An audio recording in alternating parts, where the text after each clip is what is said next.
La foule est compacte à Téhéran au cri de mort à l'Amérique, mort à Israël pour les funérailles d'Ali Larijani, le chef tout-puissant de la sécurité, devenu l'homme clé du régime. Des obsèques qui se déroulent en même temps que celles de plusieurs hauts dirigeants iraniens, dont celle du chef de la force paramilitaire Basiji, Gholam Reza Soleimani, deux cibles prioritaires pour Israël qui continuent d'égrener sa longue liste de responsables iraniens éliminés. Nous sommes au cœur d'une phase décisive après les éliminations spectaculaires de hauts responsables du régime. Le dirigeant de facto de l'Iran, Larijani, et le chef de l'organisation génocidaire Basij, Soleimani, le ministre iranien du renseignement, Khatib, a lui aussi été éliminé la nuit dernière.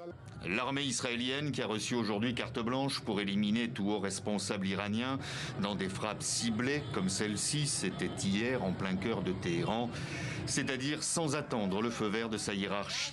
Israël frappe sans relâche les dirigeants iraniens, les lieux de réunion supposés, les postes de police avec pour objectif clairement assumé de décapiter le régime et créer les conditions propices à un soulèvement interne. Le nouveau guide suprême, invisible depuis sa nomination, reste tout en haut de cette liste.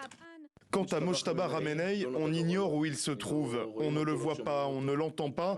Mais je peux vous dire une chose, nous continuerons de poursuivre toute personne représentant une menace pour Israël. Il n'y a pas d'impunité pour lui. On va le traquer, le trouver et le neutraliser. Selon le Wall Street Journal, en 19 jours, ce sont des milliers de membres du régime, allant des hauts responsables aux agents de terrain, qui ont été tués.